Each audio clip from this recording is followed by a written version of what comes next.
Itulah kemuliaan waktu fajar. Jadi Allah sendiri yang menyampaikan, bukan cuma sholat yang penting, semua bacaannya itu langsung didengar, langsung direspon, langsung dipersaksikan. Karena itu ada anjuran bahkan dari Al-Quran, dan ini dikerjakan oleh semua sahabat, saking pentingnya sholat subuh itu, waktu fajar itu, bahkan mereka bangun dan menunggu sebelum tiba fajar. Ada apa di waktu subuh? Apa perbandingannya dengan waktu-waktu yang lainnya?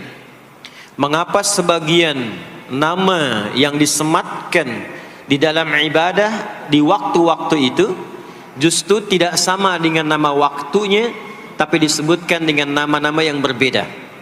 Zuhur kenapa dengan zuhur tidak nahar? Asar kenapa disebut asar tidak masa? Subuh kenapa disebut subuh dan ada dua nama dengan fajar? Ya, kenapa namanya dua? Itu yang coba kita hadirkan di pertemuan kajian kali ini. Mudah-mudahan dari pencerahan yang kita dapatkan di kesempatan pagi ini, ada bakal terbaik yang kita bawa pulang setelah menunaikan ta'lim ini insyaallah. Tidak cukup dengan amin, kita mulai dulu ya. Bismillahirrahmanirrahim. Kita mulai Quran surah ke-17 Al-Isra di ayat ke-78. Bismillahirrahmanirrahim. Aqimis salata liduluki syamsi ila ghasaqil layli wa qur'anal fajr inna qur'anal fajri kana mashhuda. Aqimis salat, tunaikan oleh kalian salat dengan sempurna, dengan benar. Penting dicatat, setiap ada perintah menunaikan salat dalam Al-Quran, yang salatnya dimaknai sebagai ibadah formal, bukan bermakna doa biasa. Jadi ada salat yang bermakna umum, yaitu doa. Jadi doa itu disebut dengan salat. Karena itu dalam fiqih, as-salatu hiya doa. Salat itu secara bahasa disebut dengan doa. Karena isi dari semua salat itu, bacaannya semuanya doa. Tapi kalau ada salat yang dimaksudkan ibadah yang kita tunaikan, dimulai dengan takbir, berniat kita, ditutup dengan salam, maka salat yang dimaksudkan ini, itu seringkali di Quran kalimatnya dibuka dengan derivasi kata aqama yuqimu. Kalimat salat pertama di Quran Al-Baqarah ayat 3. Alladzina yu'minuna bil ghaibi wa yuqimunas shalah. Al-Baqarah ayat ke-43. Wa aqimus shalah wa atuz zakah. Selalu menggunakan aqama, yuqimu, yuqimuna, aqimi dan seterusnya. Termasuk di Quran surah ke-17 Al-Isra ayat 78. Aqimis salata, menggunakan kata aqim. Apa itu aqim? Aqama, yuqimu, yuqimuna, aqim, itu artinya menunaikan dengan sempurna, sesuai dengan ketentuan yang diberlakukan, tegak sempurna.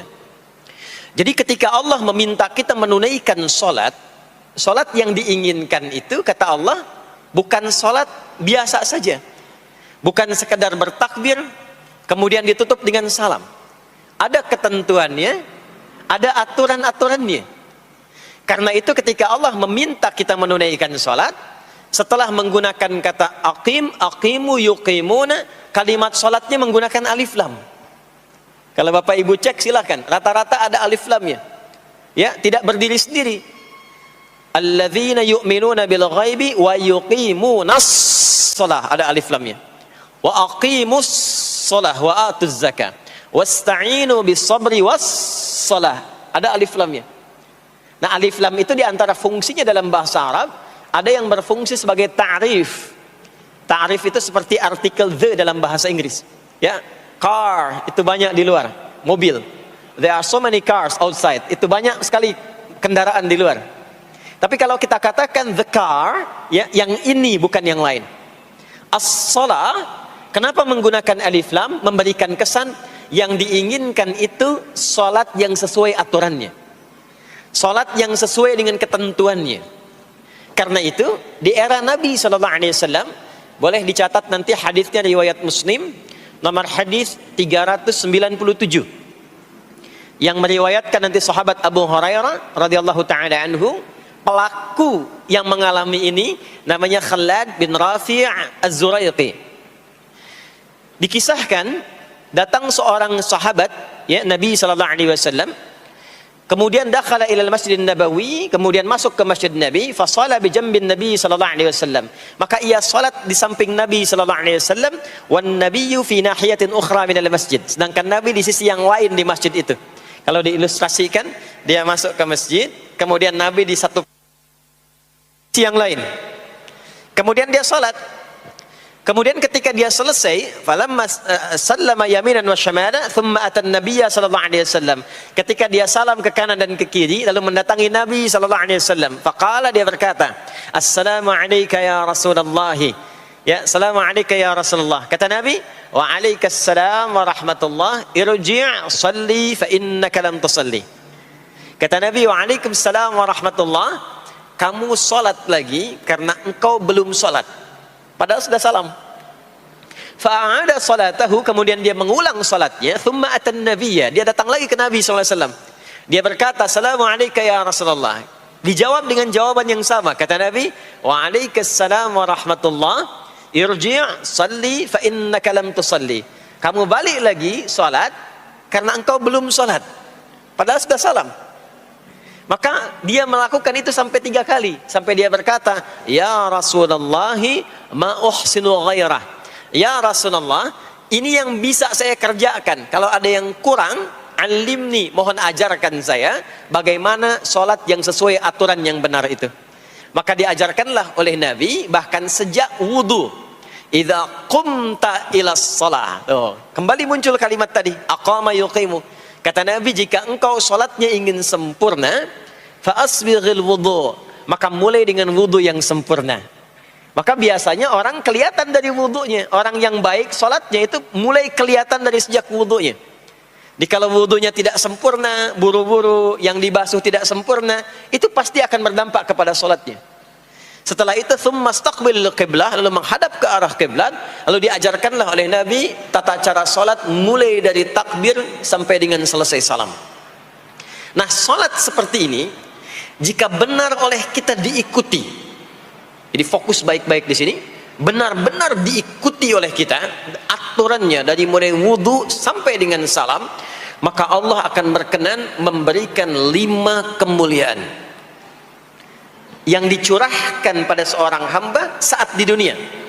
Jadi kalau pahala di akhirat, pahala sholat kita dapatnya di akhirat. Sekali menunaikan sholat dapat 10 poin. Itu ada di Quran surah ke-6 Al-An'am di ayat 160. Man jaa bil hasanati falahu asyru amthaliha. Siapa yang mengerjakan perbuatan hasanah, perbuatan baik yang punya nilai pahala, maka diberikan nilainya 10. Di dalam Al-Quran, sholat itu disebut dengan hasanah, perbuatan baik yang punya nilai pahala. Itu ada di Quran surah ke-11 Hud di ayat yang ke-114. Aqimis salata tarafayn nahar wa zulafan minal lail innal hasanati yudhibnas sayyiat. Tunaikan sholat di pembuka siang sampai akhirnya, sampai ketemu malam. Jadi dari subuh, zuhur, asar, maghrib sampai ke isya. Semua solat itu kata Allah disebut dengan hasanat. Innal hasanat. Hasanat jamak dari hasanah. Jadi solat disebut dengan hasanah. Kalau kita menunaikan solat di Al-An'am ayat ke-160, maka diberikan poin. Poinnya namanya ajrun. Ya, kita sebut dengan pahala. Pahala itu bahasa Qur'annya ajrun. Di Quran surah At-Tin, lahum ajrun ghairu memnun. Begitu kita mengerjakan amal soleh, maka diberikan pahalanya. Perbuatan amal soleh jadi disebut dengan hasanah, pahalanya disebut dengan ajrun. 10 itu ngitungnya bukan begini, bukan 1, 2, 3, 4, itu terlalu sedikit. Di hadis Muslim, ukuran 1 keduanya 500 tahun, 2 ketiganya 500 tahun, 3 keempatnya 500 tahun. Jadi sekali kita menunaikan sholat 10 nilainya, setiap 10 itu 1 keduanya 500 tahun, 2 ketiganya 500 tahun. Kalau ditunaikan di masjid, ya, ditunaikan di masjid, nanti dapat lagi tambahan pahalanya. Baru masuk datang ke masjid dengan niat sholat, bukan yang lain ya. Kan ada orang yang kadang ke masjid niatnya tidak sempurna ibadah, mungkin janjian ketemu teman, ya, akhi, bro, ketemuan yuk, ya. Di mana?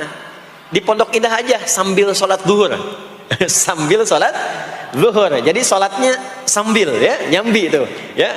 Substansinya mau ketemu kan, agenda intinya ketemuan sambil sholat zuhur. Nah, kalau kita niatkan mutlak untuk ibadah, apapun itu, mau sholat, mau baca Quran, mau i'tikaf, itu baru datang, baru menginjakkan masjid, masuk dengan kaki kanan, baru datang, itu sudah dicatatkan 25 kebaikan, belum apa-ngapain.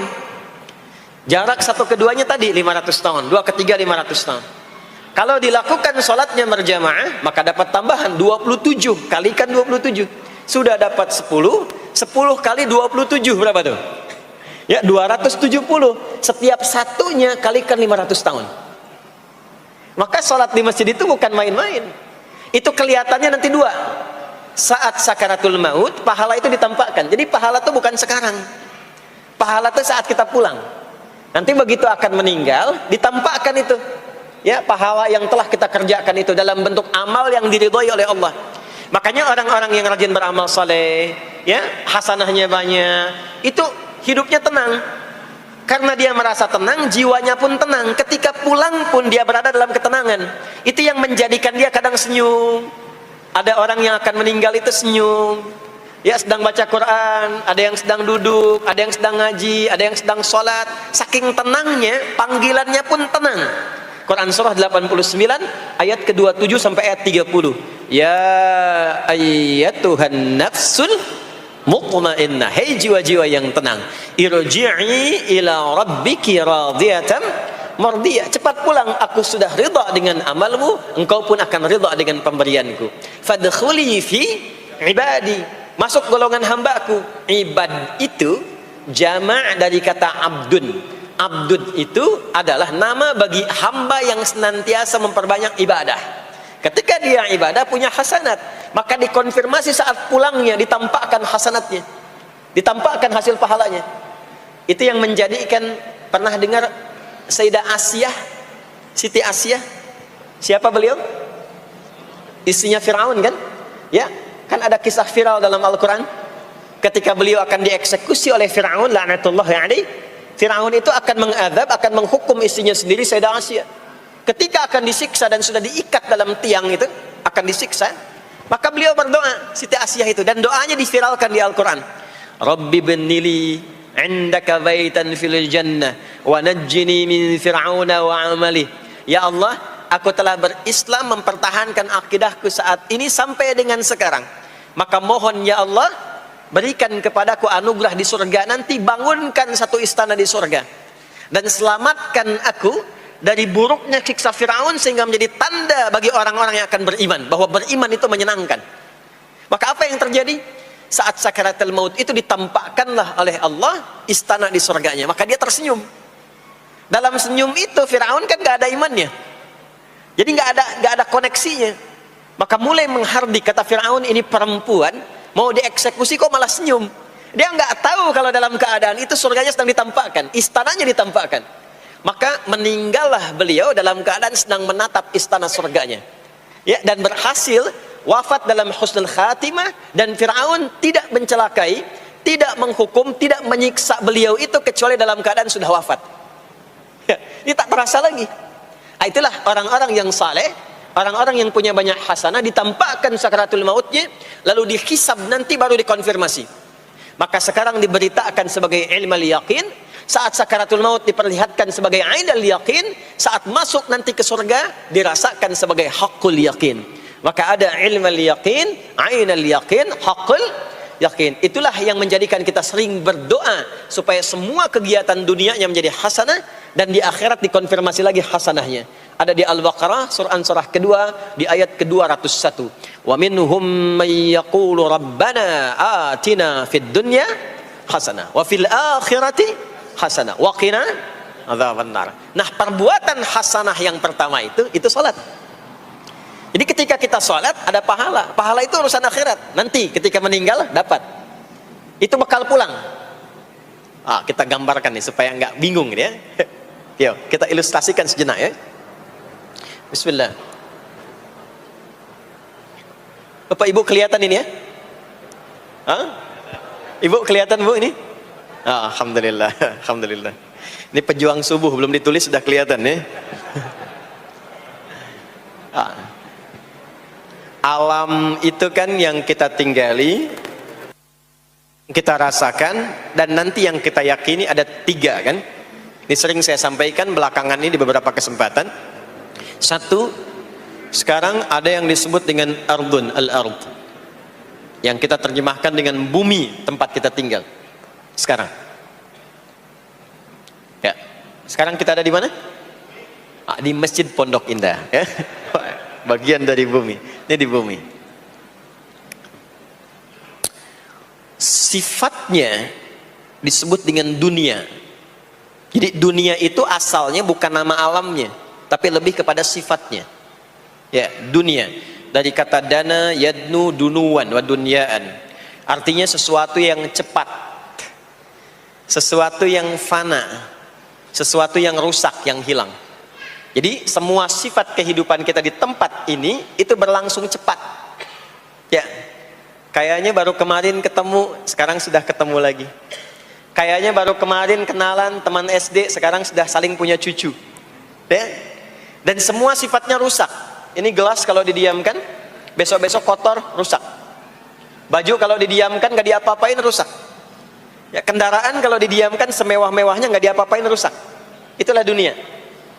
Kenapa diperkenalkan viral dunianya dibandingkan dengan bumi dan ardonnya? Untuk memberikan kesan yang kuat kepada jiwa kita. Hei, jangan sampai terjebak dengan kehidupan dunia yang sementara yang ditinggalkan. Jangan memperebutkan sesuatu yang rusak. Jangan berselisih pada sesuatu yang hilang. Ya, kan sekarang banyak orang aneh ya, memperebutkan sesuatu yang pada akhirnya yang diperebutkan itu rusak sendiri. Ya, memperebutkan sesuatu berselisih pada sesuatu yang akan ditinggalkan, kan sama-sama meninggal. Untuk apa memperselisihkan sesuatu yang akan ditinggalkan? Kok bisa berantem, berselisih, saling mencela pada sesuatu yang sama-sama akan ditinggalkan? Itulah kenapa sering dipopulerkan dengan nama dunia. Dunia, ingat ya, kita tinggal di dunia ini. Maksudnya apa? Hei, hidupmu sementara. Hei, terkadang kita lupa bahwa itu akan berlangsung dengan cepat. Saat nanti meninggalkan tempat itu, ada tempat lain yang akan kita kunjungi. Setelah dunia apa? Oh? Belum ke akhirat. Ada waiting room dulu. Nah, sini ada waiting room. Tempat nunggu sementara sebelum nanti ke alam yang ketiga. Namanya disebut dengan kubur. Afala ya'lamu idza bu'thira ma fil kubur. Surah apa itu? Surah Al-Adiyat, surah ke-100 di ayat yang ke-9. Namanya kubur. Sifatnya disebut dengan barzakh. Ya, alamnya barzakh. Bainahuma barzakhul la yabghiyan. Barzakh itu pemisah. Bukan alam yang sesungguhnya berkehidupan, bukan. Sementara aja pemisah dari alam yang lain. Jadi sekat yang tak nampak sekatnya, tapi memisahkan dua yang berbeda, itu disebut barzakh. Bapak Ibu, kalau kita pernah lihat di lautan, atau orang diving, menyelam ke laut, atau kita lihat misalnya suka ada program di YouTube ya, tentang lautan itu, kan air yang tembus ke laut itu, dari mana-mana kan, dari sungai menyatu. Pernah lihat? Ada bagian lautan tertentu yang nggak nyambung tuh arusnya antara kanan dengan kirinya. Ikan yang di sini nggak bisa tembus ke sini. Begitu ke sini balik lagi, sini balik lagi. Nah itu barzakh namanya. Barzakh pemisahnya. Nggak kelihatan, tapi memisahkan dua bagian yang tidak menyatu. Bainahuma barzakhul la yabghiyan. Alam ini kenapa disebut barzakh? Karena dia memisahkan antara kehidupan di bumi dengan sifat dunia dengan kehidupan di alam yang ketiga namanya akhirat. Akhirat. Kalau sudah ada taknya, ada akhir, ada akhirat. Kalau sudah ada taknya di ujung, itu artinya ujung sesuatu yang gak ada awal lagi setelah itu. Ya sudah berakhir di situ. Ya. Jadi kalau di sini meninggal, masuk ke sini. Di sini selesai, ke sini ke akhirat. Tapi kalau di akhirat ini ujungnya gak ada meninggal lagi. Ya, gak ada wafat lagi, gak ada meninggal lagi. Jadi nggak usah update status kalau di sini, statusnya akan abadi. Kalau di sini masih berpindah-pindah, Ya, mau status apapun dunia akan ditinggalkan. Begitu selesai pindah ke sini. Di sini mulai sama. Yang pejabat, yang pengusaha, pebisnis, ya, yang diplomat, yang macam-macam sampai ke sini mulai sama. Almarhum. Nanti bedanya dihisab, begitu sampai sini statusnya akan diraih sesuai dengan amalan yang ada di sini. Nah, mohon izin, mohon maaf, kalau di sini yang semua kita kerjakan, aktivitas kita disebut dengan amal, pekerjaan kita yang melahirkan bekal itu, ya, maka tuntutannya cuma satu, amal saleh. Pastikan semua amal perbuatan yang kita kerjakan soleh. Soleh itu artinya dipandang baik oleh Allah, singkatnya begitu. Kalau makan dengan cara yang soleh, yang Allah senangi. Minum, minum yang soleh. Berpakaian, berpakaian yang soleh. Bekerja, bekerja yang soleh. Maksudnya kalau Anda cari pekerjaan, cari yang dibenarkan oleh Allah. Jangan bekerja dengan korupsi, jangan bekerja dengan cara menyogok, jangan bekerja dengan mempopulerkan riba misalnya. Kalau makan, makan yang soleh, jangan makan yang haram, jangan makan hasil dari pencurian, itu namanya soleh. Kalau kita kerjakan semua aktivitas kita, pekerjaan semuanya soleh, maka tadi dia akan punya nilai. Nilai itu yang disebut dengan hasanah. Ya, hasanah ini punya poin, poinnya yang disebut dengan ajrun, yang kita kenal dengan pahala, yang tadi saya terangkan. Nah ini hasanah, ajrun, hasanah ini yang ikut ke alam kubur nanti, yang ininya tidak amalnya. Contoh gampangnya begini, saya tunjukkan. Ini ada minuman, ya. Minum itu kan aktivitas standar, amal standar untuk menghilangkan haus. Siapapun bisa minum, mau yang beriman, mau yang belum beriman. Saya sering katakan belum beriman dengan harapan sama-sama beriman sebelum wafat. Ya, itu adabnya. Maka bagaimana cara minum ini supaya menjadi soleh? Kata Nabi di hadis Al-Bukhari, perhatikan, idza quddimat ta'amu, kalau hidangan disajikan, mau makanan mau minuman, khudh biyaminika ma yalik, ambil dengan tangan kananmu, thumma sammillah aw iqra bismillahirrahmanirrahim. Maka sebelum diminum ucapkan bismillahirrahmanirrahim. Maka kalimat bismillahirrahmanirrahim itu yang akan menjadikan aktivitas minum menjadi hasanah. Dituliskanlah pahalanya, namanya ajrun. Minumannya selesai, itu masalah dunia. Hausnya hilang, keluar jadi kotoran, itu minumannya. Jadi gelasnya nggak ikut ke alam kubur. Ya, minumannya nggak ikut.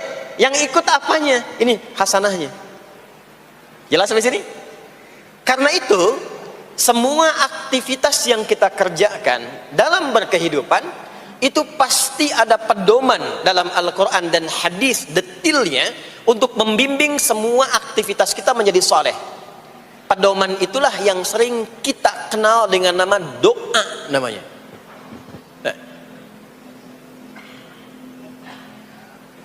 Silahkan Bapak Ibu cek, tidak ada satu pun di dalam Islam aktivitas yang dikerjakan kecuali bersanding dengan doa di dalamnya. Coba cek ya, bangun tidur sudah ada doanya? Sudah. Makan ada doanya? Berpakaian ada doanya? Dan kalau kita mau jujur, itu semua aktivitas doanya nggak sama.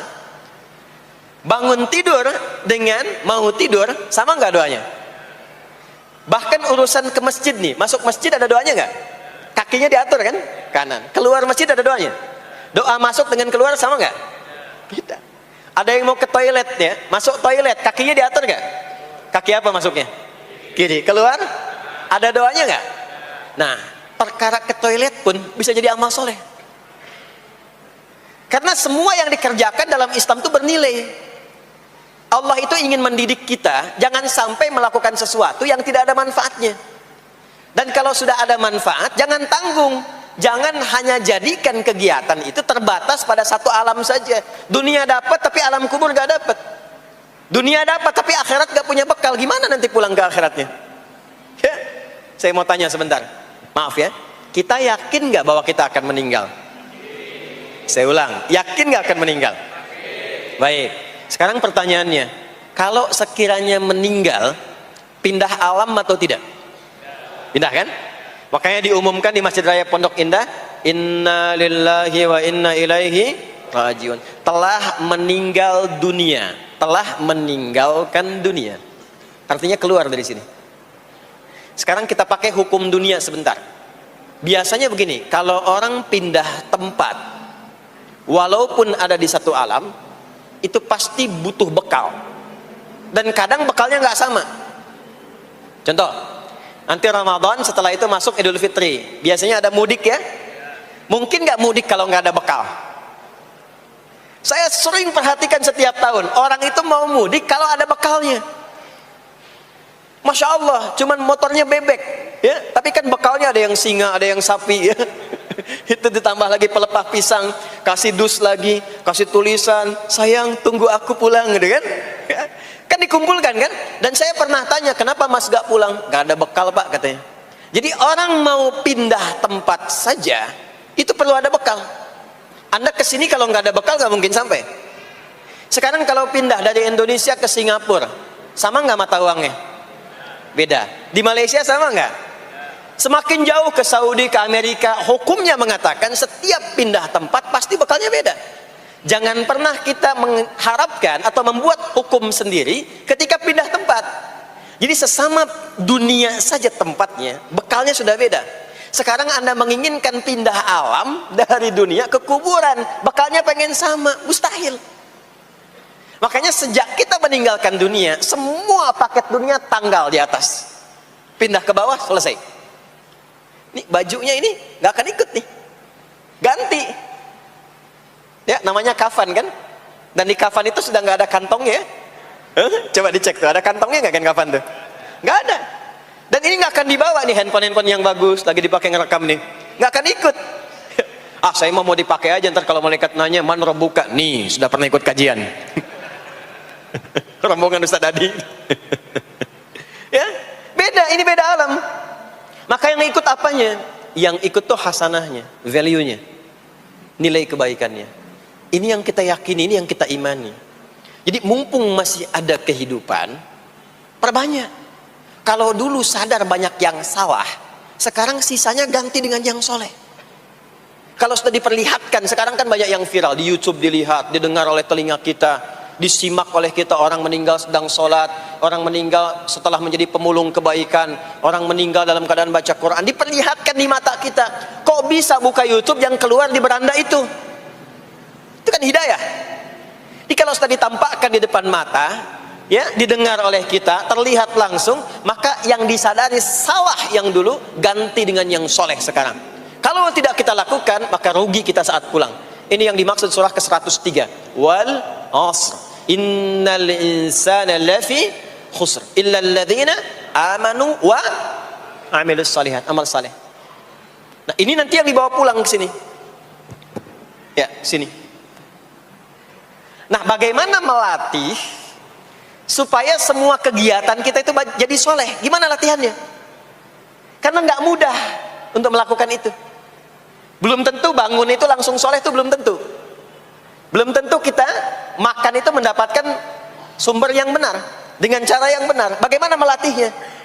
Maka Allah berikan kepada kita waktu-waktu khusus untuk berlatih diri tersambung dengan Allah, yang dengan ketersambungan itu akan menjaga kita di semua keadaan, baik berdiri, jalan, duduk, kerja di kantor, tidur, rebahan. Sekarang banyak kaum rebahaners, ya, tiduran, itu dipastikan kalau tersambung dengan Allah, terkoneksi, semuanya soleh.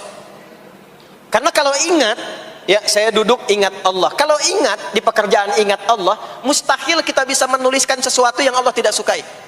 Tambahin nolnya, ya, bikin paraf, tanda tangan pada proyek yang tidak benar, mustahil. Karena ketika sedang tanda tangan ingat Allah, ya. Nah, dalam bahasa Arab, sesuatu yang tersambung dengan kuat sehingga selalu menempel dan sulit terpisahkan, itu bahasa Arabnya disebut dengan silah. Dari wasala yasilu silah. Ibadah yang melatih kita untuk terus tersambung sehingga ingat pada Allah di setiap keadaan, yang dengan ingat itu menjadikan otomatis amal perbuatan kita ingin dipastikan diridhoi dan disukai oleh Allah sehingga berubah menjadi soleh. Ibadah yang melatih kita untuk mendapatkan itu disebut dengan solat namanya. Solat. Makanya solat disebut solat bukan hanya mengandung unsur doa, tapi latihan yang Allah berikan kepada kita untuk mengoneksikan diri kita sehingga dalam semua kegiatan kita ingat Allah. Itu yang dimaksud di Quran surah keempat An-Nisa di ayat ke-103. Ya. Fa'idha qadaitumus salata, maka jika anda telah tuntas mengerjakan salat, fadhkurullah. Ciri orang yang berhasil salatnya adalah dia mampu mengoneksikan dirinya dengan Allah. Makanya kalau sudah selesai salat, kita sudah ingat Allah. Nah, kalau belum ingat Allah, diminta coba ingat lagi. Selesai salat, jangan buru-buru meninggalkan tempat kita salat.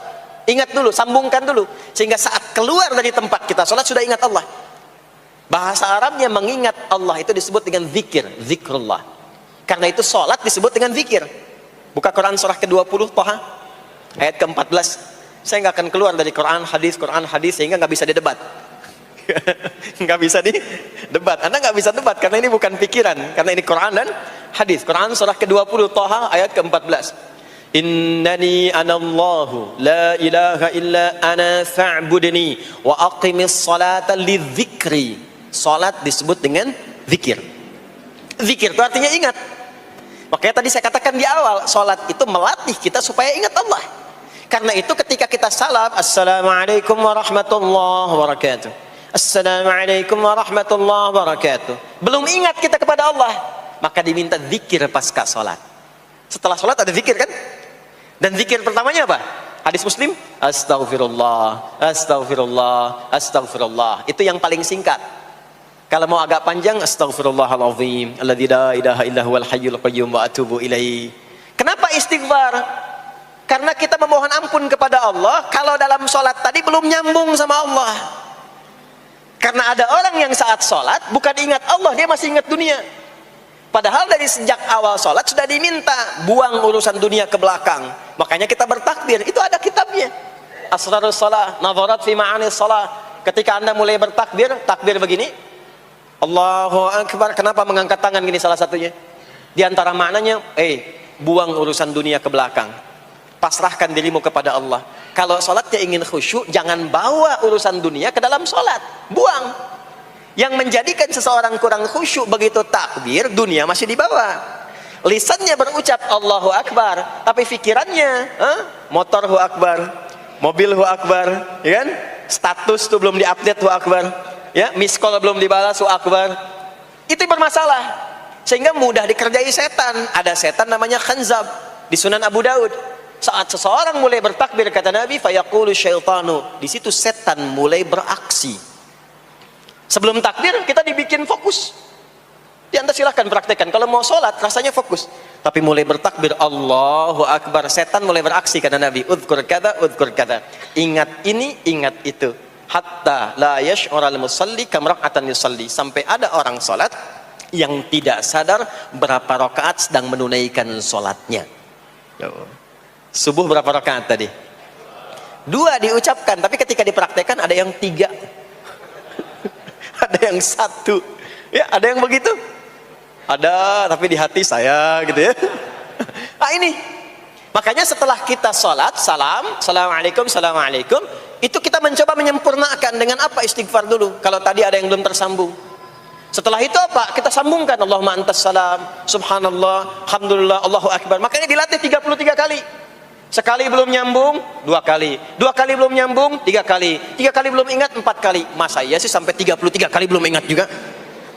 Bapak nama siapa? Joni. Siapa Pak? Joni. Siapa Pak? Joni. Siapa Pak? Apa enggak dengar saya Joni?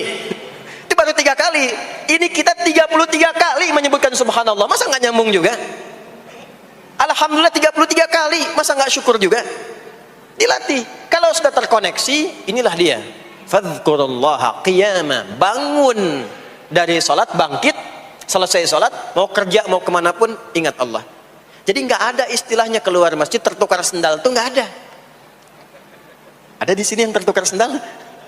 Banyak. Insya Allah tidak ya. kalau ingat Allah tuh nggak mungkin tertukar. Jadi begitu Anda akan menggunakan yang punya orang lain, sadar tuh, astagfirullah, Allah mengawasi, bukan punya saya walaupun mirip. Ya, walaupun mirip. Ya, pakai yang punya kita, itu akan diarahkan. Tapi kalau nggak ingat ada yang mengawasi, nggak ingat ada yang lihat, nggak ingat akan dihisab. Mana ya tadi? Oh, ini dia, masya Allah, lupa saya. Pakai masya Allah lah gitu. Dia pakai yang paling bagus tuh. Pulang dia, padahal dia ke masjid tuh nggak pakai sendal. Pekerjaan juga begitu, nggak akan sembarangan ngambil yang bukan haknya, kerjakan proyek yang tidak benar. Demi Allah, kalau di Indonesia ini mestinya benar semua sholatnya, makmur. Wah, para polisi itu tenang tugasnya gitu, ya. Tentara juga nyaman, di pekerjaan tuh nggak usah ada CCTV, ya, nggak usah ada e-tilang, nggak usah ada kamera di jalan, kan? Ini karena kenapa? Latihannya nggak maksimal. Ini pentingnya sholat tuh itu. Jadi semua menjadi amal soleh, semua jadi amal soleh. Begitu ingat Allah, maka berdiri ingat Allah, jalan ingat Allah, duduk ingat Allah, berbaring pun ingat Allah. Kalau sudah ingat Allah, pasti disebut nama Allah. Ini yang dimaksud hadis Nabi. Qala Rasulullah sallallahu alaihi wasallam, kullu amrin dhi balin la yubda'u fihi bi bismillahirrahmanirrahim fahuwa abtar. Setiap perbuatan yang baik yang dibenarkan oleh hati setiap hamba, lalu diikutkan bismillahirrahmanirrahim. Nggak mungkin orang nyebut bismillahirrahmanirrahim kalau nggak ingat Allah. Minum, bismillahirrahmanirrahim. Makan, bismillahirrahmanirrahim. Bekerja, bismillahirrahmanirrahim. Itu ketika dikerjakan langsung jadi hasanah. 10 poin. Ada pahalanya. Dan jangan dianggap ringan ya. Ini kalimat ringan tapi menentukan saat pulang, saat meninggal nanti. Nah, kalau nggak disebutkan bismillahirrahmanirrahim atau tidak bacakan doa yang menyertainya, maka jadi dunia saja, solehnya hilang, tinggal amalnya. Dibalasnya di dunia, akhiratnya nggak ada. Itu yang dimaksud Quran surah ke-25 Al-Furqan ayat 23. Wa qadimna ila ma 'amilu min 'amalin faj'alnahu haba'an manthura. Kalau ada orang berbuat baik di dunia tapi tidak disertakan niat akhirat, kami balas dunianya. Anda kerja belasan tahun, puluhan tahun untuk dunia aja, dapat gaji, dapat benefit, dapat penghargaan. Ada yang juara, ada yang dapat bintang, champion, ya, ada yang promosi jabatan, tapi niatnya untuk dunia. Allah adil, kata Allah, kerja keras dia untuk dunia, saya balas dengan balasan dunia. Tapi kalau diniatkan akhirat, dunia dapat, akhiratnya pun dapat. Kan kerjanya sama, etosnya sama, di tempat yang sama. Kita niatkan akhirat, gak ada ruginya. Begitu meninggal, dapat. Beruntungnya dan bersyukurnya kita sebagai muslim, kita itu lengkap informasinya. Urusan kubur ada informasinya, akhirat ada informasinya. Silahkan komparasikan dengan informasi dan sumber manapun. Ditemukan nggak yang informasi detil seputar kubur, seputar hisab, seputar kiamat, seputar surga, seputar neraka? Cuma di Islam. Itu yang kita syukuri, supaya kita siap-siap. Bukan sekedar dibaca, baca ada pahalanya, tapi siap-siap ada konsekuensi kebaikannya. Ini balik ke sini. Karena itu saya katakan dari awal, pertama Bapak Ibu sekalian, sholat itu menjadi ibadah paling pokok karena dia akan mengantarkan kita pada konektivitas yang kuat dengan Allah Subhanahu wa taala. Ini poinnya. Kalau sudah nyambung dengan Allah, bukan cuma jadi amal soleh. Orang-orang yang tersambung dengan Allah di semua aktivitas kehidupannya, maka akan mendapat jaminan langsung dari Allah Subhanahu wa taala yang memudahkan semua urusan hidupnya. Mudah sukses, mudah bahagia, mudah tenang. Semua kemudahan yang kita raih dalam konteks kebahagiaan, ketenangan, kesuksesan itu kalau digabungkan semua maknanya, berubah katanya menjadi falah. Apa namanya? Falah. Falah itu bahagia, sukses, nyaman. Kalau dibuka kamus English Arabic misalnya, falah itu bahasa Inggrisnya success and happiness.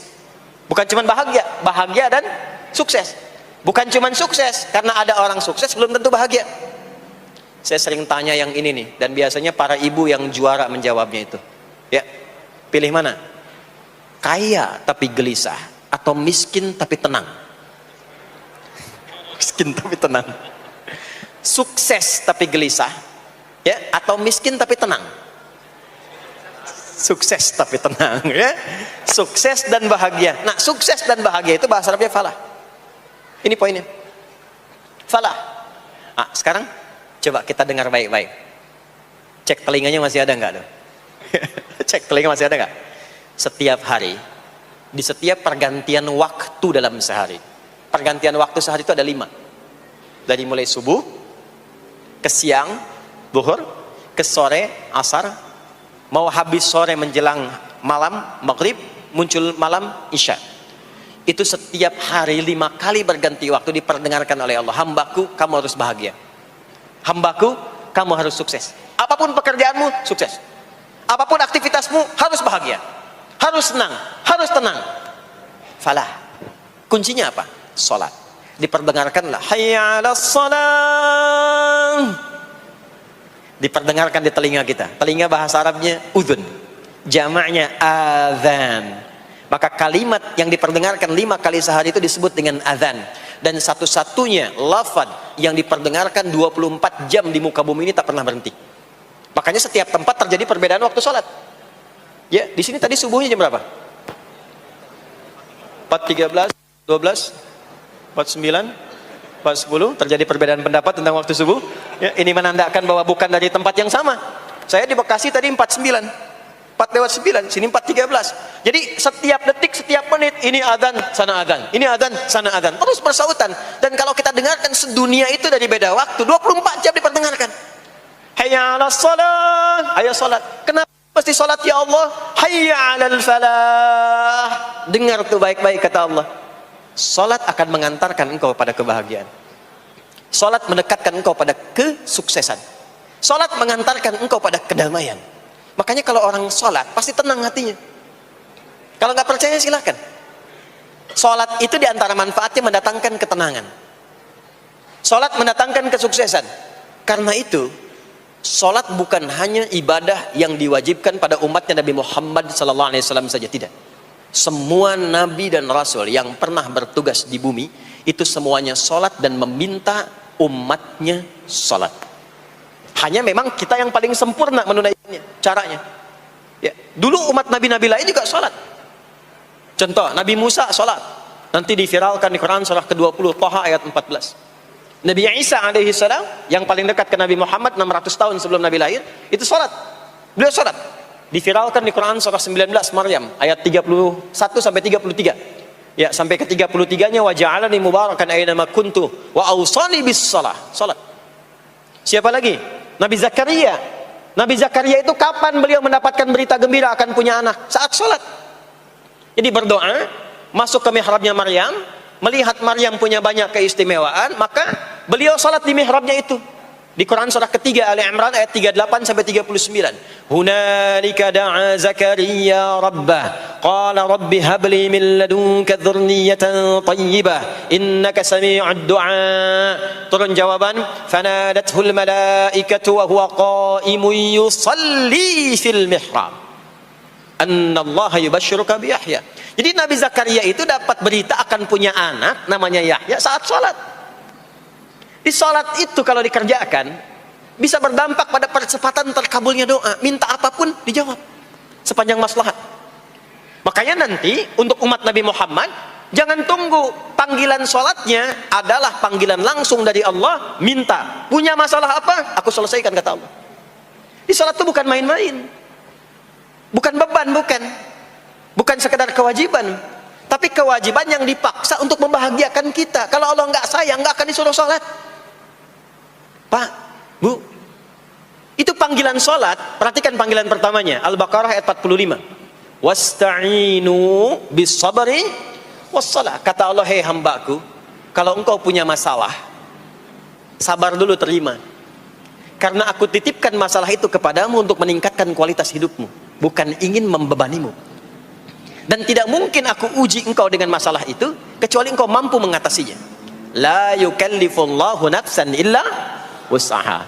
Nah sekarang bawa itu lewat sholat, minta solusi kepada Allah, terima dulu dengan sabar. Setelah itu belajar untuk meningkatkan kualitas hidup, dan bawa lewat sholat, minta solusi. Ternyata saat kita menunaikan sholat itu diperintahkan oleh Allah, minta punya masalah apa. Makanya kita katakan, begitu Allah perintahkan wasta'inu bis sabri wassalah. Hei, kalau punya masalah terima dengan sabar, minta tolong, minta solusi kepada Allah lewat salat. Maka ketika kita minta, kita robah kalimatnya dari wasta'inu, kata perintah, menjadi bentuk permohonan, fi'il mudhari.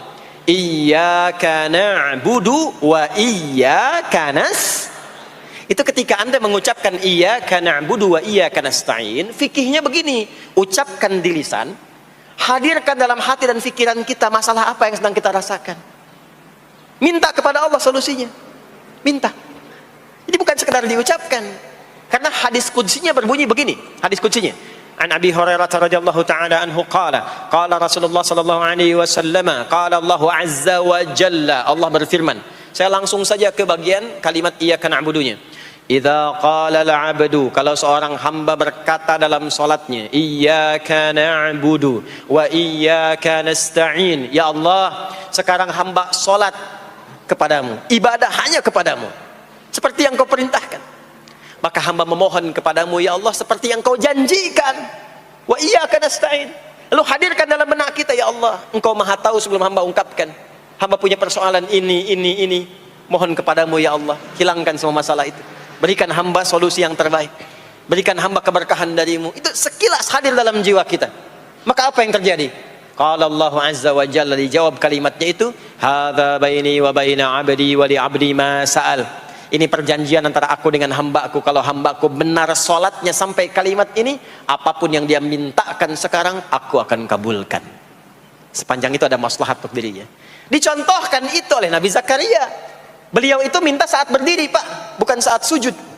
Dimulai dari berdiri. Nanti akumulasinya saat sujud. Itu berdiri aja, kalau benar mintanya dikabulkan. Tidak menunggu selesai sholat. Dan ada fikihnya, nggak sembarangan, ada fikihnya nanti. Ada fikihnya, ya, ada tuntunannya. Poinnya adalah sholat itu solusi.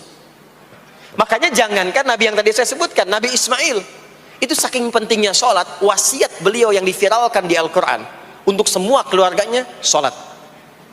Ada di Quran surah 19 Maryam ayat 55. Wa kana ya'muru ahlahu bis shalah. Kata Allah, dan tercatat Ismail itu pernah berwasiat meminta semua keluarganya, hei, sholat. Jadi kalau kita mau urut sampai ke atas, semua sholat. Muhammad sallallahu alaihi wasallam bin Abdullah bin Abdul Muttalib bin Hashim bin Abdul Manaf bin Qusay bin Murrah bin Kilab bin Ka'ab bin Ghalib bin Fikir bin Malik bin Nadar bin Kinana bin Khuzaimah bin Mudrikah bin Ilyas bin Nizar bin Mudar bin Ma'ad bin Adnan bin Addi bin Adri bin Muqawwam bin Nahur bin Tarikh bin Ya'rub bin Yasjub bin Nabit bin Ismail alaihi salam bin Ibrahim alaihi salam bin Azar atau bin Nahur bin Abir bin Kinan bin Arfakhshad bin Sam bin Nuh alaihi salam bin Mikhlail Matusyalah bin Kinan bin Anwas bin Thith bin Adam alaihi salam. Semua sholat. Coba ulangi itu.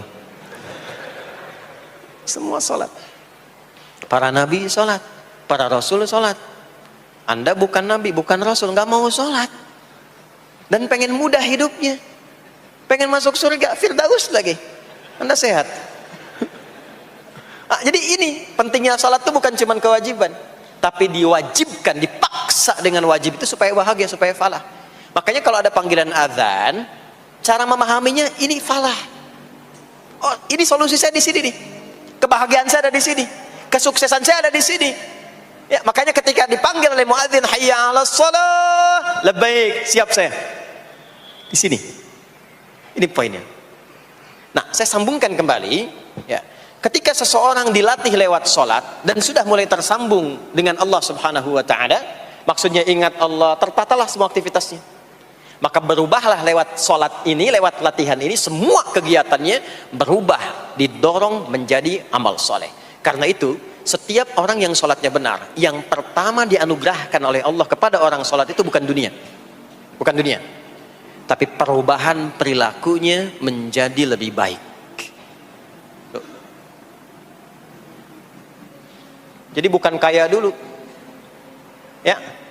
Abdurrahman bin Auf tuh hijrah masuk Islam, dilatih sholat, malah hartanya hilang semua, dirampas. Tapi setelah itu jadi apa? Jadi orang paling kaya, ya. Abu Bakar As-Siddiq, Utsman bin Affan, Umar bin Khattab, pertama kali masuk Islam kan latihannya sholat. Apakah langsung kaya? Jadi pemimpin? Jadi diplomat? Amr bin As bisa ekspedisi? Dari Afrika Utara sampai ke Syam tidak. Yang diberikan apa?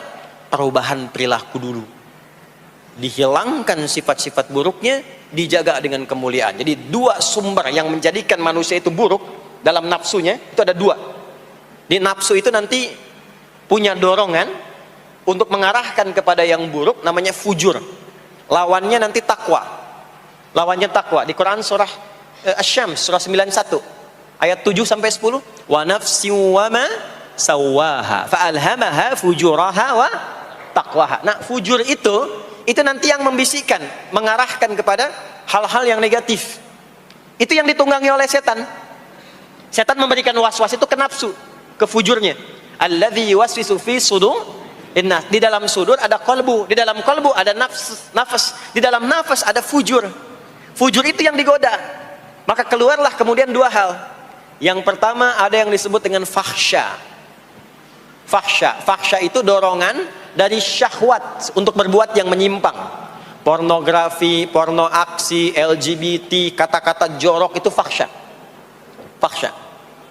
Nanti temannya adalah mungkar. Mungkar itu keburukan yang diingkari, ditolak oleh hati, sumbernya nafsu perut dan akal. Mencuri itu mungkar, merampok itu mungkar, korupsi, membunuh, menipu itu mungkar. Jadi sumber keburukan itu cuma dua. Kalau bukan fahsya itu mungkar. Orang yang sholatnya benar, maka parameternya itu, ukuran pertama kali dia dapatkan adalah ditutupnya oleh Allah, dijaganya oleh Allah keadaan nafsunya, sehingga dia tidak dikontrol oleh perbuatan fahsya dan mungkarnya. Maka aktiflah sinyal takwanya. Takwa itu lawan nafsu. Makanya nanti kaitan takwa dengan nafsu sama-sama disebutkan. Nafsu 115 kali, takwa yang terkait fungsi nafsu 115 kali. Takwa digembosi, ya, awas, diwaswasi oleh setan, setan disebutkan 88 kali. Takwa disupport oleh malaikat, malaikat di Quran disebutkan 88 kali. Ini bukan ilmu tak-atik, hitung sendiri aja kalau mau. Itu menarik tuh. Karena sama, kalau Anda mendengar suara adzan kan ada bisikan kan? Cepat, sudah adzan, siap-siap. Itu malaikat tuh. Tapi begitu selesai adzan, la ilaha illallah, tenang, baru adzan, belum qomat. Itu setan. Terus dua-duanya tuh, ya, memberikan bisikan, yang satu mensupport dan seterusnya. Yang paling menarik adalah kalau sholat kita benar, maka sinyal takwa aktif. Makanya amalan takwa pertama itu sholat. Setelah beriman, amalan takwa pertama sholat. Al-Baqarah ayat 2 dan 3. Dzalikal kitabu la raiba fi hudal lil muttaqin. Siapa muttaqin, orang takwa di situ? Ayat 3-nya, alladzina yu'minuna bil ghaibi wa yuqimunas sholat. Jadi kalau sholatnya aktif, takwanya aktif, sinyalnya aktif, sinyal itu yang akan menutup fahsya dan mungkar. Maka turunlah Quran surah ke-29 ayat ke-45. Utslu ma uhiya ilaika minal kitabi wa aqimis shalah. Kita hafal tengahnya, innas salata tanha 'anil fahsya'i wal munkar. Maka kalau orang sholat tidak akan berbuat fahsya, tidak ada lagi yang melambai laki-laki. Allah, nggak ada. Laki-laki yang laki-laki, perempuan-perempuan. Nggak ada lagi tontonan-tontonan pornografi. Yang jorok-jorok, yang kotor-kotor. Nggak ada lagi kata-kata kotor di lisan itu. Karena lisannya dilatih untuk mengucapkan yang baik-baik. Allah, sami'allahu liman hamidah, subhanallah, alhamdulillah, Allahu akbar. Makanya pasca sholat itu berubah. Maaf ya, Allah tidak memberikan kepada Nabi Muhammad SAW tongkatnya Nabi Musa, mukjizatnya Nabi Isa, apalagi Nabi Ibrahim dan selainnya. Tapi Allah turunkan Al-Quran kepada Nabi Muhammad SAW, lalu dipraktekkan Quran itu pertama lewat sholat. Anda tahu apa yang terjadi? Nabi Muhammad itu diutus oleh Allah dalam lingkup masyarakat yang sangat terbelakang dan hatam kriminal. Jadi kriminalnya bukan dikerjakan, hatam. Dan nyaris tidak kenal kebaikan, makanya disebut dengan jahiliyah. Kalau Bapak Ibu tanya di zaman Nabi, ya maaf, ada pezina? Bukan cuman ada, hatam, perfeksionis zinanya. Itu. Membunuh itu, ya, mabuk, Mabuk, ada orang mabuk kekinian di zaman jahiliyah, pemabuk amatir itu 5 kali sehari mabuknya. Yang amatir. Jadi kalau baru mabuk sekali, 2 kali itu coba-coba. Amatir itu 5 kali. Pembegal. Ya, sekarang kita dengar berita ada begal ini itu. Ah, jahiliyah itu sekampung begal semua. Kampung Gifar. Tapi Allah menghendaki Rasulullah latih lewat salat. Apa yang terjadi? Berubah jahiliyah itu, berubah menjadi khairu ummah. Umat terbaik yang paling teladan, yang menginspirasi, yang pernah berkehidupan di bumi. Sampai persaksiannya dari Allah langsung, turun Quran surah ketiga Ali Imran ayat 110. Kuntum khaira ummatin ukhrijat linnas. Jadi kalau ada orang dermawan, itu yang paling dermawan. Kalau ada orang sabar, itu yang paling sabar. Kalau ada pasar yang paling ideal, itu yang paling bagus. Berubah itu. Ya. Kenal Abu Dzar Al-Ghifari? Oh, yo, kenal. Enggak. Abu Dzar Al-Ghifari itu nama aslinya Jundub bin Junadah. Di antara pemimpin begal di zamannya. Dari kota Ghifar. Ghifar itu kampung begal asalnya. Ya, alhamdulillah. Masuk Islam. Datang ke Mekah. Bertemu dengan Rasulullah. Begitu masuk Islam, kata Jundub bin Junadah, ya Rasulullah, ausini au kama qala, berikan saya nasihat. Kata Nabi, pulang sekarang. Kata beliau, enggak, saya mau umumkan keislaman saya depan Ka'bah. Kata Nabi, jangan lakukan. Sekarang orang masih belum tahu tentang Islam, nanti marah kamu dipukuli. Kata beliau, ya Rasulullah, saya ini membegal terang-terangan, masa bersyahadat sembunyi-sembunyi? Maka keluar ke depan Ka'bah, dia katakan, ya ma'asyara Quraisyin, hei semua orang Quraisy.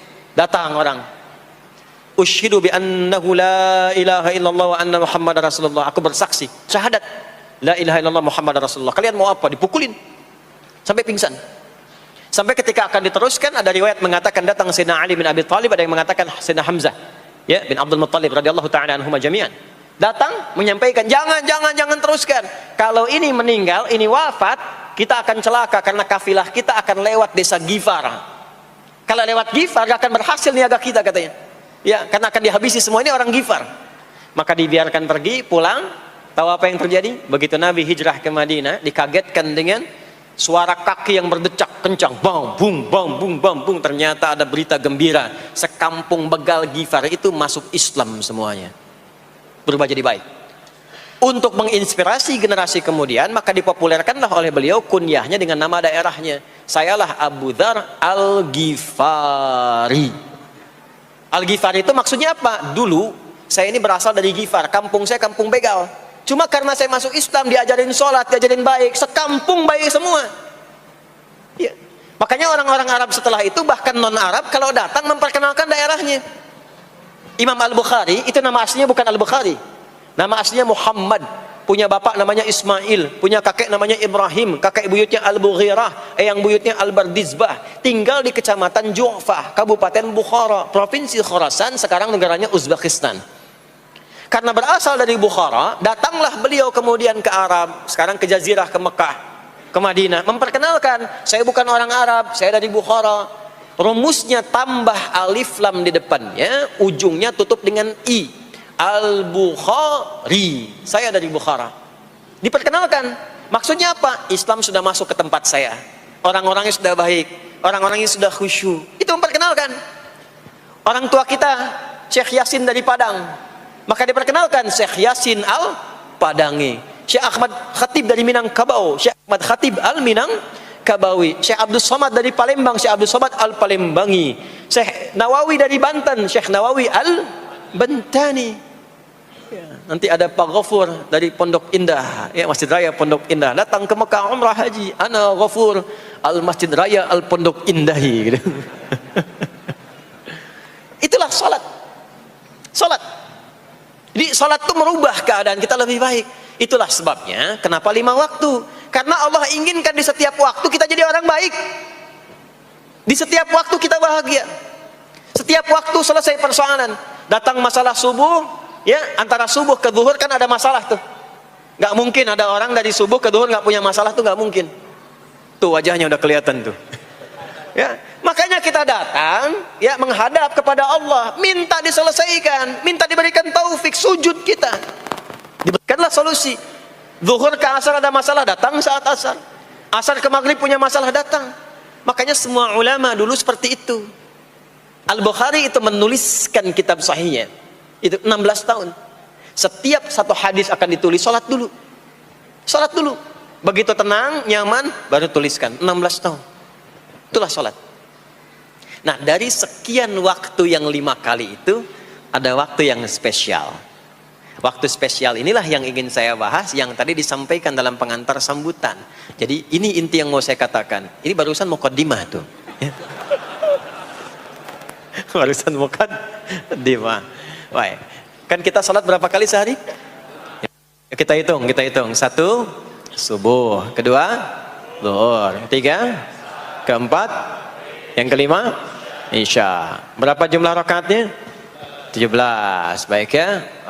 Itu nomor telepon untuk koneksinya. Koneksi kita dengan Allah nomornya catat ya. 24434. Ya. Jadi kalau ditanya berapa nomor koneksi dengan Allah? 24434. Subuh 2, zuhur 4, asar 4, maghrib 3, isya 4. 5 waktu kan? Baik. Di 5 waktu ini kita dijaga, diinginkan menjadi hamba yang baik, bahagia, nggak lekat dengan masalah, tuntas semua. Saking sayangnya Allah sama kita, kalau nggak sayang nggak disuruh sholat. Itulah sebabnya ketika diperintahkan menunaikan waktu sholat, diberikanlah gambaran waktunya. Tapi yang jadi persoalan kita sekarang yang akan dibahas, di antara sekian waktu itu ada waktu-waktu yang spesial.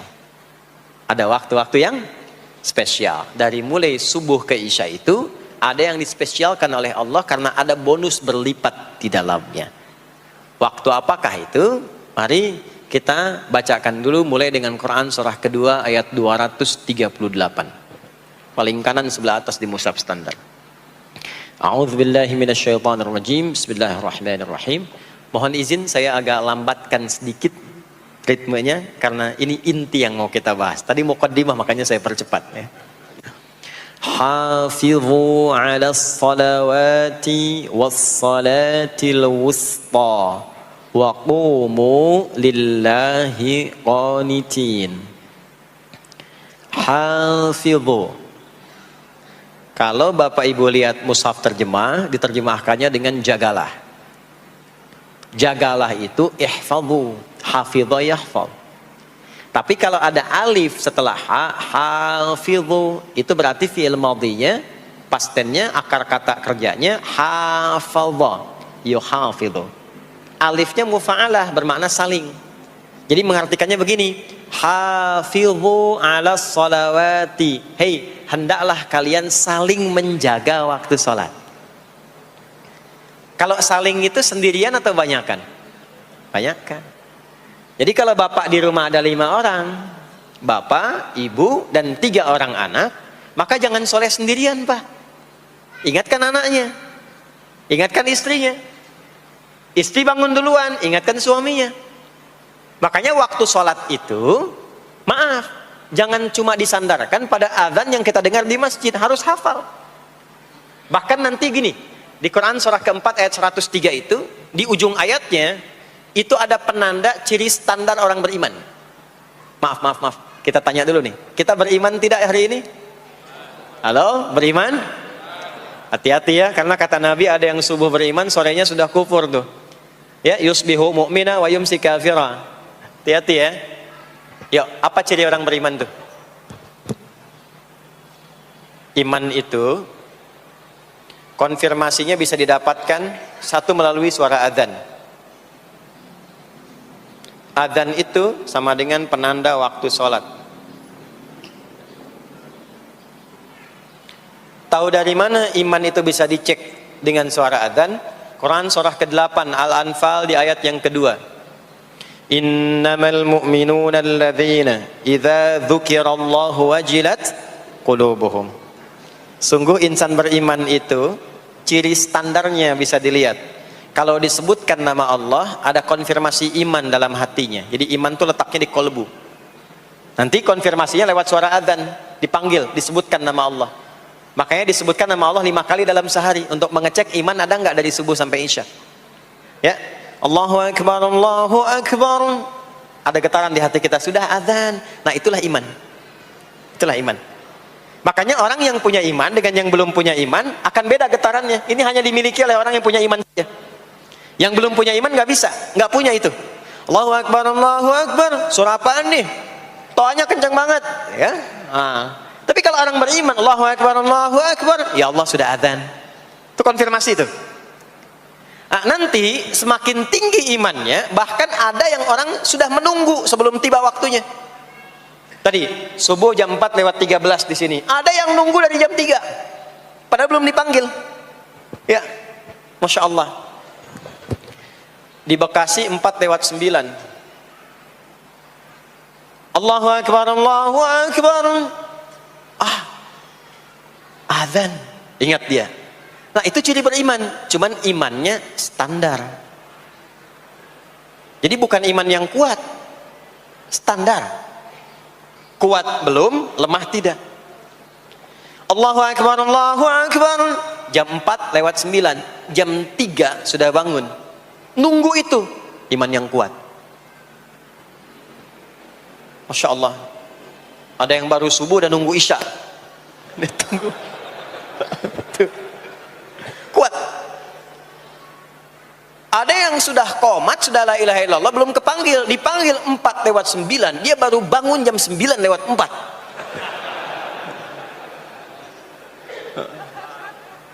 Tuh. Nah, ini iman lemah. Di bawah. Ciri standar, karena dipanggil ingat, maka ciri standar orang beriman itu tahu waktu sholat. Harus tahu, Pak, Bu. Itu standarnya. Itu ada di Quran surah keempat, di akhir ayat 103. Inna salata kanat 'alal mu'minina kitaban mawquta. Kalau pakai terjemah balaghah itu bunyinya begini, sungguh orang beriman itu pasti tahu waktu sholat. Nah, jadi kalau ditanya jam berapa zuhur nanti belum bisa kita jawab dengan sempurna, itu artinya apa? Imannya belum naik itu ke level standar, belum menguat. Ya, ini poinnya.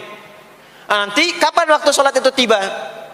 Kalau ada yang belum ingat, jangan dibiarkan tidak ingat. Makanya kata Al-Quran, saling menjaga ya waktu sholat itu. Jangan sampai di keluargamu, ada temanmu, kolegamu, bahkan tetanggamu itu nggak tahu waktu sholat. Bahkan nggak sholat, itu bahaya. Kalau memang sayang sama anak, ingatkan. Sayang istri dengan suami, ingatkan.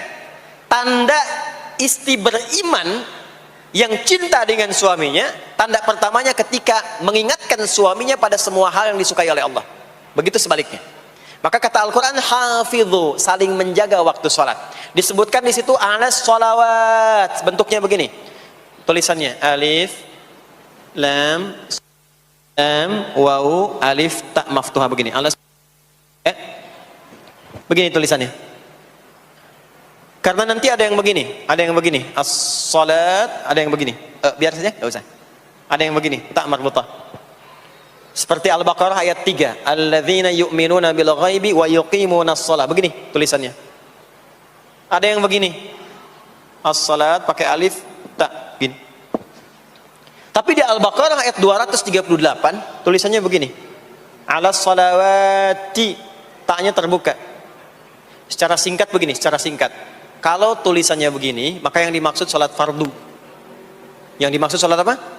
Salat fardu. Salat fardu itu ada berapa? 5 waktu. Maka kata Allah, hei, saling jaga ya. Waktu salat yang fardu itu yang 5 waktu. Di antara yang 5 itu ada yang spesial. Was-salatil wusta, waktu yang pertengahan. Tengah-tengah. Di antara 5 waktu itu. Yuk kita tuliskan dulu sebentar. Sebentar. Salat ada salat apa saja? Subuh, kemudian zuhur, kemudian asar, kemudian nggak cukup, ambil ke sini, maghrib, kemudian isya. Subuh, zuhur, asar, pindah sini, maghrib, isya. Lihat rumusnya. Jadi yang sholat pertengahan yang mana? Jangan lihat tulisannya itu, ya, karena subuh di tengah-tengah disebutnya subuh ya. Sholat pertengahan yang mana? Asar apa subuh? Subuh apa asar? Apa dalilnya? Kita pakai dalil. Nah, sholat pertengahan itu disebutkan oleh Nabi itu ada dua. Ada subuh dan asar. Qala Rasulullah sallallahu alaihi wasallam yata'aqabuna fiikum malaikatul laili wa malaikatul nahari fi salatil asri wa fi salatil fajri. Berebut semua malaikat yang bertugas di siang dan malam, berebut membersamai kita. Kalau berebut itu artinya kalau ada yang berdoa diaminkan, kalau ada yang mohon ampun diistighfarkan oleh malaikat. Jadi malaikatnya minta kepada Allah, ya Allah ampuni si fulan, ya Allah ampuni si fulan, ya Allah si fulan, dan seterusnya sampai selesai. Itu khusus di salat asar dan salat subuh. Sampai kemudian thumma yas'aduna ila sama, kemudian mereka para malaikat itu kembali bertugas masing-masing, lalu Allah mengonfirmasi kepada mereka untuk menunjukkan kebenaran tugas malaikat yang tidak bermaksiat. Allah Maha tahu tentang hambanya, Maha tahu. Tapi Allah ingin menunjukkan kepada kita apa yang benar dari lisan malaikat itu, yang nggak pernah berdusta. Ya, maka Allah bertanya kepada malaikat, bagaimana keadaan hambaku ketika engkau tinggalkan? Maka disampaikan oleh malaikat itu, ya Allah, aku meninggalkan hambamu si fulan, dia sedang menunaikan ibadah, dia sedang sholat kepadamu, dan khusyuk berdoa, dan seterusnya. Maka apa jawabannya? Saksikanlah, ketika malaikat menyampaikan sedang ibadah, maka turun bonus dari Allah untuk mengampuni dosa si hamba itu. Itulah manfaatnya waktu pertengahan. Waktunya disebutkan di hadis ini asar dan subuh. Antara asar dan subuh itu masih ada yang unggul, ada yang istimewa lagi. Apa yang istimewa? Antara asar dan subuh yang istimewa terletak di subuhnya. Jadi dari 5 waktu ini, yang pertengahan asar dan subuh, karena amal di bawah ditunjukkan untuk mendapatkan penilaian langsung dari Allah seketika dan memberikan jawaban dari apa yang kita inginkan, asar dan subuh. Tapi dibandingkan asar dengan subuh, bila keduanya dibandingkan, dua-duanya mulia. Maka subuh punya kemuliaan yang tidak dimiliki oleh asar. Ya, makanya nanti asar bisa bertemu dengan zuhur, masih ada jama, masih ada qasar. Maghrib ketemu isya, masih ada jama, ada qasar. Ya. Tapi subuh nggak bisa dijama, nggak bisa dikosor. Ya. Makanya subuh letaknya jauh, ke isya jauh, ke zuhur jauh. Ya, saya mau jamaah, ya jama antara isya dengan subuh biar nanti bangunnya sekalian gitu, nggak bisa. Ya, maghrib masih bisa dijama dengan isya, isya dikosor dari 4 jadi 2. Maghrib nggak bisa dikosor karena 3 nggak mungkin jadi 1,5. Ya. Zuhur udah 2, masa mau dikurangin lagi? Subuh udah 2, nggak mungkin dikurangi lagi. Maka dari itu subuh menyendiri sendiri. Nah, ada apa kemuliaan di subuh itu? Maka turunlah Quran surah ke-17 ayat 78 yang tadi saya bacakan di awal. Aqimis salata liduluki syamsi ila ghasaqil lail. Sampai sini zuhur sampai isya. Duluki syamsi tergelincir matahari itu zuhur. Sampai ghasaqil lail tiba malam itu isya. Lalu ditutup ujungnya wa qur'anal fajr. Khusus untuk subuh itu ditambahkan selain sholat ada bahasa Quran di Quran sendiri. Khusus untuk subuh redaksinya ditambahkan dengan Quran. Apa itu Quran? Halo, apa itu Quran? Kalau tidak tahu cepat katakan wallahu a'lam. Apa itu Quran? Wallahu a'lam. Ada Quran, ada Al-Quran. Ada Quran, ada Al-Quran. Kalau yang disebut Al-Quran itu mutlak firman Allah. Dari mulai Al-Fatihah sampai An-Nas. Ini yang terdapat di dalam mushaf ini, di 2 jilid ini. Ya, itu Al-Quran. Kalau disebutkan Quran tanpa alif lam, maka yang dimaksudkan bacaan secara umum. Apakah itu Al-Quran, doa, istighfar, semua bacaan itu Quran. Kemuliaan sholat subuh itu dimulai sejak waktu fajar, matahari mulai keluar sinarnya untuk membelah gelapnya malam, itu sinarnya disebut dengan fajar. Nanti subuhnya saya terangkan di akhir. Sinarnya dibelah, membelah kegelapan malam, fajar shadiq. Maka pada saat itu bukan hanya sholatnya yang punya keistimewaan seperti sholat asar tadi, tapi semua bacaannya langsung dijawab seketika oleh Allah Subhanahu wa ta'ala, dipersaksikan oleh seluruh malaikat dan dijawab langsung oleh Allah Subhanahu wa taala. Jadi kalau Anda berdoa, maaf, doanya lebih cepat terkabul kalau dipanjatkan dengan cara yang benar dan khusyuk. Kalau Anda istighfar, langsung dijawab. Kalau kita baca Quran, pahala langsung dituliskan berlipat. Itulah kemuliaan waktu fajar. Jadi Allah sendiri yang menyampaikan, bukan cuma sholat yang penting, semua bacaannya itu langsung didengar, langsung direspon, langsung dipersaksikan. Karena itu ada anjuran bahkan dari Al-Quran, dan ini dikerjakan oleh semua sahabat, saking pentingnya sholat subuh itu, waktu fajar itu, bahkan mereka bangun dan menunggu sebelum tiba fajar. Maka disitulah muncul kemudian tahajud. Maka muncullah kemudian istighfar sebelum waktu subuh. Ya, ada amalan, ini saya mau kasih rahasia ya. Tapi tolong jaga, ini antara kita saja di sini. Ya. Rahasia. Ada waktu sebelum subuh. Cuman 15 sampai 20 menit kurang lebih. Ingat ya. Kalau dikonversi sekitar 15 sampai 20 menit waktunya. Namanya waktu sahar. Sahar. Jamaknya ashar. Jamak itu karena setiap hari oleh Allah dikasih itu. Sahar. Jamaknya ashar. Rahasianya di mana? Bapak Ibu, ini waktu yang paling cepat untuk terkabulnya doa. Anda mau minta apa saja, hadisnya qudsi. Ibadi, kata Allah, hambaku, siapapun yang bermohon sekarang aku kabulkan, yang minta aku berikan. Wa man istaghfara li ghafartu lah. Siapa yang minta ampunan, istighfar, aku ampuni dia sekarang juga. Baik. Bapak Ibu begini, saya tanya nih, kalau ditawarkan minta apa saja diberi, ya, terus minta ampun juga diampuni, pilih mana? Minta apa saja diberi, mau minta apa saja, atau mau minta ampunan istighfar, pilih mana? Jujur aja, kalau ada proyek nilainya 100 miliar, ya, ada utang 1 miliar belum ditutup, terus belum minta apa saja diberikan, pilih mana? Minta 100 miliar potensi dikabulkan, atau minta diampuni dosa, pilih mana? Pilih salah satu, nggak usah dua-duanya. Oh, ada tawaran dikasih 100 miliar atau diampuni dosa, pilih mana? Ampuni dosa. Pelan banget ya. Kata ibu kalau bisa dua-duanya gitu. Coba, kalau ada rumus begini, Anda disuruh memilih apakah dunia dan seisinya atau memilih ampunan Allah, maka pilih ampunan Allah. Karena nanti ada rahasia yang kedua. Banyak rahasia ini. Ada rahasia istighfar. Istighfar itu kalau sudah menyatu dengan jiwa kita, sudah terbiasa maksudnya. Biasa istighfar, dan jadi karakter. Jadi kebiasaan. Bukan hanya pasca sholat, di mobil istighfar, di kantor masuk istighfar, sudah kebawa, udah refleks itu. Faidah keutamaan untuk orang yang rajin istighfar itu ada dua. Satu, diampuni dosanya oleh Allah, yang cirinya nanti akan dijaga dari maksiat.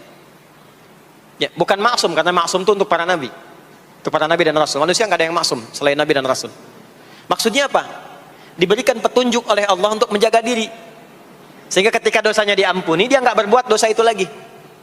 Mata biasa melihat yang tidak baik, tobat, diampuni dosa mata itu, cirinya adalah mata nggak senang lihat yang nggak baik lagi. Itu dosa mata diampuni, ciri tobat diterima.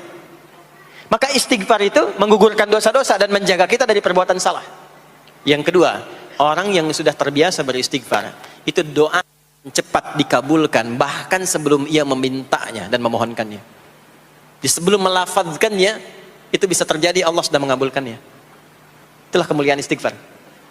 Nah, orang-orang yang istighfar menunggu waktu datangnya fajar, itu mendapatkan kemuliaan langsung dari Allah, sampai dikatakan di Al-Quran, disebutkan sebagai orang-orang yang akan menghuni taman surga yang sekarang sedang beraktivitas di dunia. Itu ada di Quran surah ke-51 ayat 15 sampai 18. Yang istighfarnya di ayat 18. Ya, jaminan surganya ayat 15, 16, 17-nya tentang tahajud. Innal muttaqina fi jannatin wa 'uyun. akhidhina ma atahum rabbuhum innahum kanu qabla dhalika muhsinin. 17-nya, kanu qalilan minal laili ma yahja'un, bahkan nunggu waktu sahar, nunggu subuh, tahajud dulu. Kemudian 18-nya, wabil ashari hum yastaghfirun, istighfar. Sampailah tiba dia waktu fajar subuh. Ya. Itu selesai dia istighfar, dapat kesempatan subuh, sholat dulu 2 rakaat. Itu saking tingginya waktu itu, nilainya kata Nabi melebihi dunia dan seisinya. Melebihi dunia dan seisinya. Masya Allah. Makanya muncul kemudian sabda Nabi, raka'atul fajri khairum minad dunya wa ma fiha. 2 rakaat subuh ini daripada dunia dan seisinya. Itu asalnya di sini. Jadi memang subuh itu masih diperjuangkan. Dan subuh itu generatornya, kalau subuh sudah bisa konsisten, yang lainnya ikut. Subuh itu kalau sudah konsisten, subuh ke masjid jamaah subuh jamaah, bangun tahajud, istiqamah, istighfar. Itu kalau subuhnya sudah bagus, yang lainnya ikut. Ya. Makanya ada kaum yang sekarang sangat khawatir jumlah orang Islam kalau sholat subuh itu seperti sholat Jumat, sangat takut itu. Ya, ada ini viral kisahnya, viral. Saya nggak ceritakan pun Anda bisa dengar. Ya, jadi ada golongan orang Yahudi yang selalu mengamati jamaah sholat subuh umat Islam. Dan dia melihat, ya, ketika mulai ramai, dia mulai katakan, kenapa Anda selalu mengamati itu? Ya, sebab kami lihat kalau jumlah jamaah subuhnya sudah seperti sholat Jumat, itulah kemakmuran, kebangkitan dan kebaikan umat Islam akan tumbuh kembali. Jadi akan berpengaruh kepada yang lainnya. Itulah mudah-mudahan kegiatan perjuangan subuh, ya, ada pejuang subuh baik di Masjid Raya Pondok Indah, di masjid-masjid yang lainnya, memberikan keberkahan kepada kita, dan puncaknya adalah perubahan pada perilaku. Jadi kalau cuma berjuang datang subuh tapi tidak merubah perilaku, ada